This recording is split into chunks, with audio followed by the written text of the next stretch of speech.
For a while, DJs in hip hop kind of were forgotten about, and the MC had all the attention, you know? DJs were breaking records over the radio. DJs were the ones doing the scratches on the vinyl. DJs were actually producing a lot of these songs, but for some reason they weren't getting a lot of the credit. You cannot do a party without a DJ. No way, no how. If a rapper comes to the party, he can't do anything because there's no DJ there. You know, there's no DJ there. And whoops. The DJ is the focal point of hip hop, okay? And basically, we're the beat makers, we're the entertainers, okay? And the thing of it is, when you don't have the DJ, you lose your backbone. You know, it's just. I mean, hip hop is not going to stand complete. You have your b-boys, and you have your MCs, and you have your street entrepreneurs. You have everybody that talk hip hop, walk hip hop. But if you don't have the backbone of it, or if you don't know the 5 elements of hip hop, then you're not going anywhere. People don't really understand the whole art of being a disc jockey. I mean, I don't even like to use the term disc jockey, man. I like to call myself an entertainer because I have to move a room for like 2 to 3 hours. You know what I'm saying?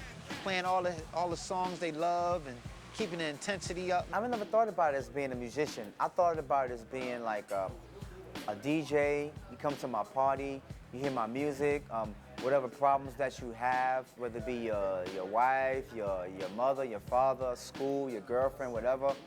I want you to come to my party and forget about whatever problems that you have at that particular time. Let me play some music for you and let me ease your mind about all the problems that you have. I probably won't make you forget about your problems, but I can like ease your mind of all the problems that you go through every day, you know? As a DJ who play clubs can actually change people's moods and stuff, where the way they play hip hop, you know, they would be bobbing their head saying, oh, that's the joint and everything, or he would change it and play reggae, and then these guys would be looking for meat. You know, I mean, yeah, be looking for girls, and then and then one time I was DJing with my boys, and he was playing reggae and stuff, and this dude just comes up to the stairs in the DJ booth. He's like, "Yo, I give you mad props, man. I met this girl, and yo, you playing reggae, yo, you the man." I mean, yo, the DJ could introduce you to a girl, if anything, and stuff. I mean, there's a lot of things that DJs can do. You communicate through your music, like you could get.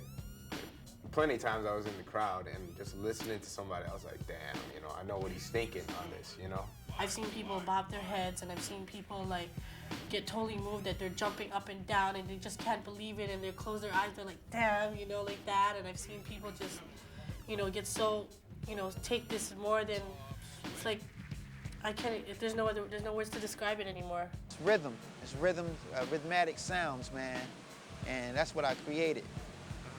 And I mean, when you apply that to a party and you have everybody dancing to it, it's incredible. Some people will actually just dance and really just get into the music, and some people just watch. And they'll still be really into it. Yeah. But at first, if you're not used to that, you're thinking, oh, they're not dancing. They must hate what we're playing. But really, they're just people like me. I'll get out on the floor and dance. He's not the type of person to go, who spins on the floor. He'll just stand back and analyze the music and listen to it. And he's still just as equally into it as I am.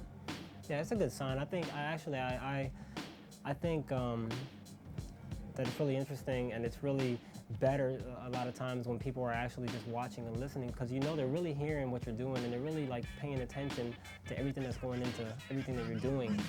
Because a lot of times we play a lot of records and we're doing a lot of stuff, and there's a lot of stuff that people don't really catch. So the people that are really like paying attention are the ones that are really getting the full show and are really getting the most out of it. But then without the dancers, you completely lose the energy. When they boo you, that was the wrong record to put on. Nah, you gotta kind of like feel your crowd, man. It's like you have some DJs that just go out there and say, hey, whatever I play is gonna be the shit and they're gonna like it. You can't have an attitude like that, man. I mean, people are used to hearing what they're used to hearing, So you have to be compassionate to what they like, but then add your own twist to it. I know when I'm doing something that I like and that moves me, but then if other people like it, that moves me too, so you kind of engage both. But it feels best when it's something that you're like, yeah, I did the right thing, and then everybody else responds like, you did the right thing. Sometimes when we mix at a club, we would have like 4 turntables, and it would just be, the energy's there, you know? You gotta find everybody, because like if there was like 3 or 4 people, 5 people up on the turntables, and it kind of like everybody's up there, one's being a beat, snare, hi-hat, or whatever like that, and it might sound like noise like for the first couple of bars just because everybody's trying to find something, you know? But then you get to a point where everybody's now like, you know, like everybody's like in that zone. There's times when I get into my DJing and I forget that I'm at a party, or I forget I'm on the radio, or I'm at a concert, because the music just takes you sometimes, and the rhythms just, it takes you. And sometimes, you know, if you're a DJ, you can relate to this. If you're a DJ, sometimes when you feel what you're doing, nothing else can mess you up. Nothing can get in your way. If you're really feeling what you're doing, you're like, man, I'm rocking. You know, like if you're practicing by yourself or something like that, and you've hit upon something that you might not have been doing before or something like that, so you'll just kind of get in the zone. You'll keep trying to repeat the pattern over and over and over again to kind of get something. You get in a rhythm, and you feel if they answer the phone, or you know, if your mom calls you or something, it's like, not right now. You know, I'm in this zone thing. You know, I don't think you'd call it a zone, but yeah, it's. I do. Would you call it a zone? Yeah, I call it a zone. That happens. How do you know when you're there? You just know, you just feel it. Yeah, you just you feel everything it. you do, just you're flows. just flowing. It just flows. You're just flowing. You don't have to think about it. I think it's spiritual. The connection, it's just like you don't have to talk. We don't talk to each other. We rarely say, you know, like on stage. I mean, I can look, you know, make eye contact and know what he's thinking, and I can't really put it into words, but Telepathy. yeah. When I come up with routines, I think that I seriously believe that it's not just me. Like, it's definitely a higher being making me move my hands a certain way, and cause sometimes, you know, I'll be cutting. I don't know. I'm one to give credit to God a lot, because I feel that I really don't feel that. I think it's just pompous for me to believe that it's just me doing this. I feel that way on stage when, you know, people are watching, and you just, yeah, you're right. You are in a zone. You're like in your own world. I mean, nothing exists around you but what you're doing, and it's just, I guess, another way of leaving our body and tapping into something extra, you know?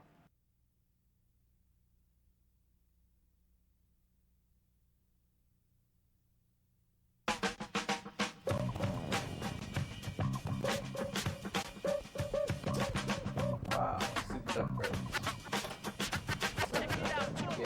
Bismarcky has a house that's dedicated to vinyl. You know, I have one room, so. But then I have records that he wants, and he has records that I want. So everybody has their own stuff. It doesn't matter how much records you have.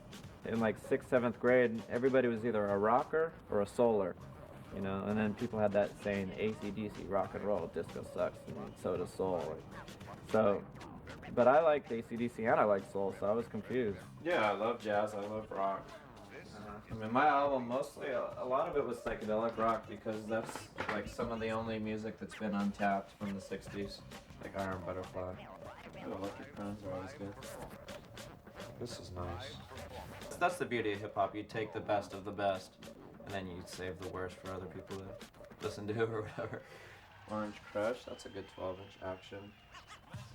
A lot of the good stuff where people got stuff where they got samples from was disco. At first it was just sampling and filtering the sample to give me my own bass line underneath. Lob's professor taught me that. He was like, you know, this is how you filter a sample. I used to be like, how you get the bass to come up underneath but it's still playing the same sample? And he taught me that way back in like '89. And then King of Chill from Alliance taught me how to actually work a sampler. And I didn't even have a drum machine or anything to tap it out. And I used to just go home and just make things loop, and I thought I was the shit. I'm a fan of sampling. You know, I'm, you know, on both sides, being an artist and a producer. You know, hip hop was based on sampling. You know, we cut records, and you know, MCs rhyme. You know, and that's what it was about. You know, so I'm And I'm somebody that I kind of think I get a little disheartened now that hip hop doesn't have the samples that it used to have. Samples have basically suffocated hip hop in a lot of ways. There's two ways to clear a sample. You have to clear it from a publishing side, you have to clear it from a master side. And then you got to pay the person to clear the samples. So you got 3 fees you're looking at. And you know, when you're making music in the house, you don't want to think about, oh, I can't use the limits.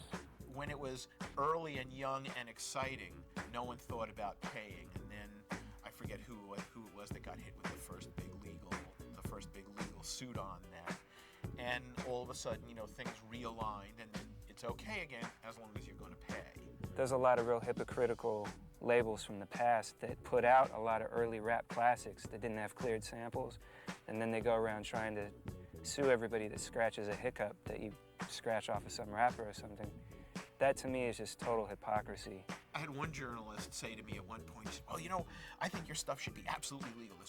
The concept of intellectual property in this case just absolutely doesn't hold no that. And I said, well, that's pretty interesting. I said, because my next project is a book, and it's going to be made up completely of other people's writings, and we're going to be taking a lot of your stuff. What do you think? And he, you know, he was like, They should be compensated. You know, if you're going to make $1, then they should make $1 also. You know, and that's where I think the discrepancy comes in, when people just take it and don't. You know, I mean, which you know, that's hip hop. We ain't supposed to be writing on walls, but that's graffiti. The whole art form is based on other music that hasn't been cleared. Consequently, that's the one thing that's held back the major labels from signing people, because if you talk to a major label, they go, well, we can't put that out because, look, it's got like 26 samples in there that if we were to clear them all, we'd make a huge loss. And the good thing of that is that it sort of kept it more pure and more of an art form. There's always been a rebellious stance in hip-hop, and I adopted that in my chosen medium, which was sampling. But within that, I mean, I also don't try to just take 20-bar loops, 24-bar loops of, you know, a #1 hit from 15 years ago. We're not just looping Rick James, you know? We're digging hard and deep. You know, for not the hit, we're digging for rare records, stuff that never made it and will never surface again without the re-exposure of us recycling these records. A lot of these people that we sample, we're giving them life again because we're feeding them by clearing them, giving them money. They get sales off every rollover, off every 200-something thousand copies that get sold and stuff like that. It's refeeding them. Do you visualize the musicians recording the track you're playing as you're playing it? Yeah, I mean, you know, you wonder like what made them come up with what they came up with. What were they smoking that day? We have so much respect for the original cats who do soul music, rock music, calypso, whatever it is, Latin, soul, funk, rock, whatever it is, jazz. There's so much respect from the average hip-hop DJ / producer / musician.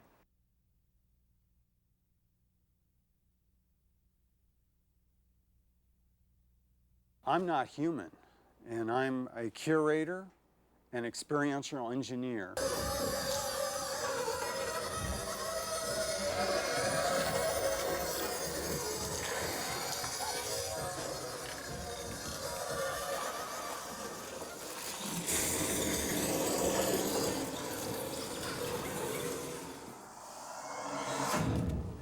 This is the nerve center for sound traffic control, which is sort of the orchestral hub of recombinant. And recombinant are these events that we've been throwing for a number of years now that include many of the DJ crews, you know, the scratch pickles, executioners, beat junkies, all of them. It includes people operating computer workstations as inputs. A lot of times I've conducted live orchestras with electronic batons, you know, amplified violins, cellos, violas, guitars in sort of huge ensembles, and fed them into what you're kind of seeing in back of me here, the dub dashboard, which is like a sonic airport where different musical cargoes can land, taxi, and take off. Just like the turntablists would do with taking vinyl, you know, and sort of reinterpreting history at their fingertips in a live manner. This is really an organic, real-time system where we can morph incoming sounds, change their nature, and then turn them into sound objects, like sonic trajectory missiles it's like audio artillery that slings across the room.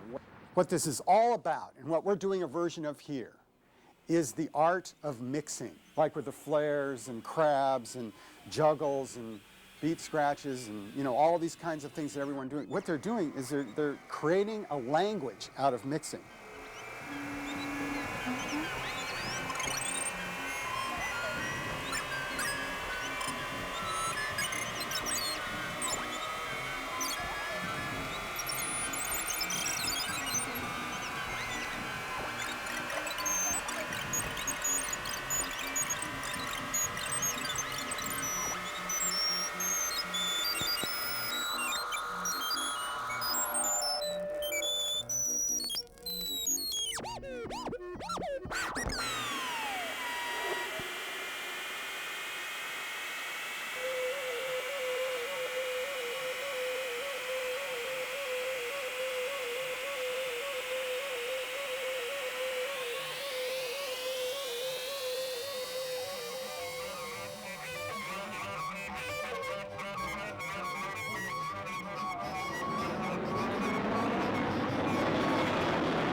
What's so crazy about it is that our ITF headquarters and main office is 1 minute away from the guy who actually made the turntable.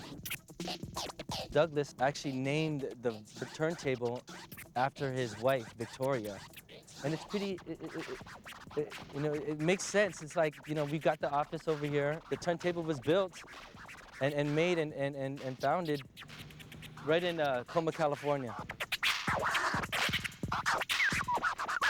Here is the one of the original boombox / turntables.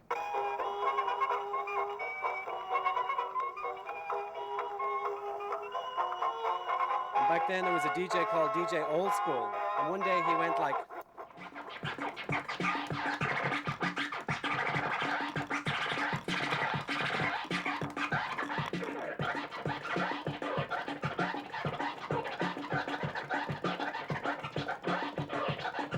There's some people that just, are like, oh, vinyl sounds better than CDs. I don't know about that, but, for what I do, it's the only thing you can use. But you can get all intricate with it. You can look at the grooves. You can check out if it's crappy or if it's good, or if there's nicks or scrapes in it. And, with a CD, it's just so like, crack open the CD, silver disc, put it in, robot, This is, this could warp, it could break, it could, you want to treat it like it's... Hold it and cradle it, Like if you take, I don't know, it only takes like 20 or 30 to kind of get that whole thing going. I've been told, well, you'll be able to scratch CDs. They'll have these like little wheels that are representations of the CDs. It's like, well, yeah, but that's like, it's like making love at long distance, It's kind of like you want to put your hand on it. You can't just get freaky with it, you know what I'm saying? CDs is technologically advanced, but you can't just like backspin, you can't stop and go, you can't do all of this with a CD. Well, not yet. Myself and Tony use 3 turntables and 2 mixers, so you can get one mixer to kind of feedback on itself and manipulate that feedback with a gain control and then cut that sound in and out with the other mixer. So you get this kind of really mad sort of guitar come synthesizer sort of noise from this feedback, and it changes pitch.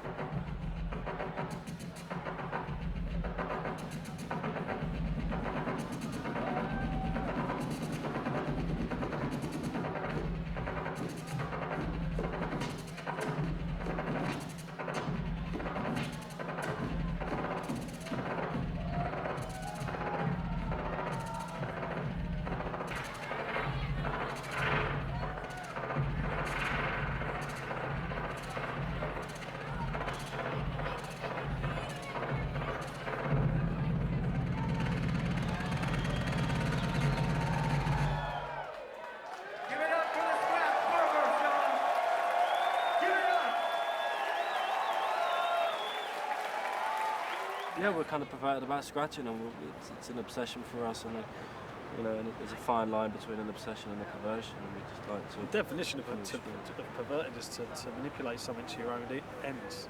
Well, So to in many rape ways, children. it's applicable to what we do. We can It's a very pervert serious sounds. Yeah, I remember he'd done that once before, and he'd done it once before in an interview. He's like, actually, what pervert means is, and I'm sitting there like, bloody hell, he's clever. I guess if you call yourself something, you should really look up what it means in the dictionary, shouldn't you? Kind of give you a leg to stand on. Can you kind of describe what South Bronx was like in the mid-'70s or early '70s? Like what kind of a scene you inherited? Well, we had a lot of gang violence happening at the time. Also a lot of social awareness that was also happening at the time. We just coming out of the 60s into the 70s when you had your civil rights movement, your human rights movement, the Love Power movement, the Vietnam War. You had your Malcolm X, the Honorable Elijah Muhammad, Minister Louis Farrakhan, Nation of Islam. You had your Beatles, your Sly and the Family Stone, your James Brown, the Motown sound, the Stack sound era. You had your rock and roll, your heavy metal, all that was coming out of the 60s right into the 70s, and people was ready for change. And then later on came the big change, and then also came the music of the disco and the hip hop culture and the punk rock movement. And when you founded Zulu Nation, that was that an attempt to climb out of something? I mean, what was the inspiration for that? Well, the Universal Zulu Nation was to get everybody away from the negative and bringing them into the positive. Coming from gang organizations and trying to take a lot of gang affiliations and turn it to something positive. So that's why we started Universal Zulu Nation. The Universal Zulu Nation stands for knowledge, wisdom, understanding, freedom, justice, and equality. Peace, unity, love, and having fun. Overcome the negative to the positive. Science, mathematics, truth, facts, and the oneness of God. What about you personally? Was there anything personal that was motivated you personally? Like, I don't know, were you in high school or what at the time was just like, man, I've got to do something different than what's going on? Well, basically, hearing a lot of the teachers of the Most Honorable Elijah Muhammad, and also some of my old gang members who became DJs, like Cool DJ D, and my other brother, Disco King Mario. And I said, that's the route. I always had a lot of music. They always knew me for a lot of different music that I had in my house. I was playing on DJ sets. So I decided that this is the way to go. Then when the father came, Cool DJ Hurt, I said, well, he's coming with the style of music that I have in my house. And then I came right out after him. And then it became the culture of hip-hop, and Grandmaster Flash and all the other pioneers that came after us, pushing this culture all over the city. Was there a moment when you saw Cool Herc doing what he was doing and just went, wow, that's different, that's cool? Well, when I see the beats that he was playing, I said, well, I got a lot of those beats and then some. And I was already playing a lot of funky stuff on Cool DJ D's set, and also on Disco King Mario. So I said, well, I'm just gonna start incorporating all my break beats and all my funk as I've been doing, along with a lot of other sounds. And then we just started bringing all the different dance sounds, the different records. And then we started organizing a lot of the different people in the street. We had different dance groups, B-boys, B-girls, as well as rappers and graffiti artists all together to make the whole culture. Did it feel when you were doing this like this is gonna work? Did it feel, or were there times when like that? I don't, like people didn't get it? No, because we already had a large community with us. Once we left the gang movement, I had a large following already from the street gangs. So they just followed me to wherever I was going and where I was taking it. So when we started, it was basically for the Black and Latino community. But as we started going down into the late 70s, early 80s, that's when I knew, once we started making recordings and we took it downtown to the Mud Club, the Negrils, the Roxys, that a lot of people was gonna get involved from other different cultures and races. That's when a lot of the punk rockers started coming up, hanging with us in the South Bronx and partying among Black and Latinos, where everybody thought it was gonna be some type of racial violence and this and that. But as Uncle George Clinton said, one nation under groove. and that's all the people was worrying about. Well, that's something a lot of people don't know about those days. I mean, you guys, you're into positivity and diversity. Was that always kind of a foundation of the idea of hip hop? Well, the hip hop culture, you know, it started in the Black and Latino community, but it was always, the music was always colorless. You know, the beats came from all different styles of music, whether it's based on funk, R&B, or soul, and based on heavy metal beats and rock beats. And it's what you put on it that makes it a black or white or brown, yellow, red, or human being thing. You know, it's what the lyrics that you say on there, but the music itself in general is colorless. How do you feel today knowing, I mean, without a doubt, I mean, even this film is a part of it. There is a resurgence and a new appreciation for hip hop, and I think more in its original, what it was kind of meant to be. How do you feel about that? Well, I'm glad. Well, I always see that as two split type things going on now. You have people who follow hip hop culture, then you got the people who follow just the rappers. So, you know, you have people that's into seeing the DJs, the rappers, the B-boys, the B-girls, the graffiti artists, the style of dressing. Then you got other people who just follow rap groups to see whatever's the last hit that a rap group had. And, you know, and so now you have two split cultures happening at the same time. Do you believe sometimes when you're playing, you're playing for beyond human beings, that there is like other civilizations or other realities understanding your music? I strongly believe that we're being monitored. I even had certain things like I played at the Love Parade, which is almost over 2 million people, about 3 or 4 times what Woodstock was. And one time I was chatting on the mic, where's my human beings at? And you heard a loud roar. Then I asked, where my alien beings at? And you even heard a bigger roar, and I was bugging out to hear so many people screaming. So one never knows. Was Kool Herc truly the first guy to actually extend a break? Well, Kool Herc is one of the first founders of the hip hop culture. He's the father of hip hop culture. But you got to give it to James Brown as extending the break. You know, James Brown, when he was making a lot of his records, Sex Machine and all that, 16 minutes of funk and break beats. If you listen to all of James Brown is hip hop. Sly and the Family Stone is hip hop. Sly gave you Sex Machine and Sing a Simple Song, all the breaks that they had in their records. So, you know, to get into the breakbeat music, you got to stop with the funk. Identify that because you could be that man. Well, it's important now because a lot of people has came and try to take our culture away or try to say it started here or did this and that, and they're not giving recognition. Just like many times I had to keep James Brown name out there, Sly and the Family Stone, George Clinton, Parliament Funkadelic, which I felt that by keeping their names out, got them inducted to the Rock and Roll Hall of Fame, because, you know, a lot of people get away from the pioneers that helped did something, then other people blow up off of it, then they don't get back to their community, where they think a lot of us are old school. With Zulu Nation, we got rid of that old school stuff. It's that same true school. If you're true to this, then you're part of the true school. So there's got to be times you just like wake up in the morning and just go, man, I like help. Oh yeah, I give respect, but I'm humble. As long as the Creator's backing this, and I keep giving blessings to the Creator, I don't care what name we call the Creator, Allah, Jehovah, Yahweh, Elohim, Jah, just give the respect to that and know that the blessing of hip-hop is now international, and I love it. And the Zulu Nation played a big role bringing it over to many countries throughout the world. Cool. Do you have anything else to say? I'm very happy.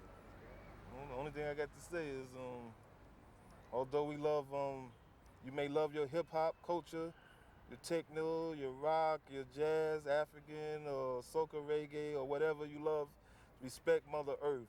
Because if you don't respect Mother Earth, she will spit your ass out.